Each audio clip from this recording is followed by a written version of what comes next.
বিশ্ব চ্যাম্পিয়ন স্পেনের গোলরক্ষক উনাই সিমন বিশ্বকাপে পুরো টুর্নামেন্টে 10টি সেভ দিয়েছেন। অন্যদিকে আর্জেন্টাইন বাসপাখি এমি মার্টিনেজ শুধু ফাইনালেই সেভ দিয়েছেন 11টি, যা বিশ্বকাপ ফাইনালের রেকর্ড। পুরো বিশ্বকাপে তার সেভ ছিল 19টির মতো। ভাঙা আঙুলের চোট নিয়ে এতটা দুর্দান্ত পারফরমেন্স দেখিয়েছেন, তবুও তাকে সেরা গোলরক্ষকের পুরস্কার কেন দেওয়া হয়নি, এমন প্রশ্ন বিশ্লেষকদের। বিশ্বকাপের আগে এমি মার্টিনেজের হাতের আঙুল ভেঙে যায়। সেই ভাঙা আঙুল দিয়ে ইউরোপা লিগের ফাইনাল জিতিয়েছিলেন অ্যাস্টন ভিলাকে। বিশ্বকাপের প্রথম ম্যাচ থেকে মেসিদের গোলপোস্টে অত্যন্ত প্রহরী হয়ে ফাইনালে হারের মাঝেও উজ্জ্বল হয়ে রইলেন আর্জেন্টাইন গোলরক্ষক এমি মার্টিনেজ। ভাঙা আঙুল নিয়ে মাঠে নেমে অবিশ্বাস্য পারফরমেন্স আর 11টি সেভ করে তিনি হয়ে রইলেন বিশ্বকাপের এই আসরে ট্র্যাজিক হিরো।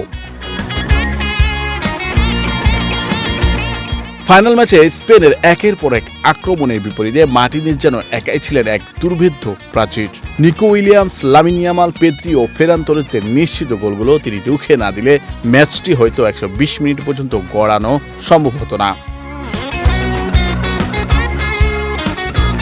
ম্যাচের শুরু থেকেই পুরো ম্যাচে তিনি প্রমাণ করেছেন কেন তাকে বিশ্বের অন্যতম সেরা গোলরক্ষক হিসেবে বিবেচনা করা হয়। বিশ্বকাপের ফাইনালে এতদিন সর্বোচ্চ 9টি সেভের রেকর্ড ছিল। সেই রেকর্ড ভেঙে দিয়ে মার্টিনেজ করলেন নতুন ইতিহাস। ফাইনালের মঞ্চে একাই 11টি সেভ দিয়েছেন। তাই অনেকের মতে এমি মার্টিনেজই সেরা গোলরক্ষকের পুরস্কার ডিজার্ভ করে। বৈশাখী সংবাদ।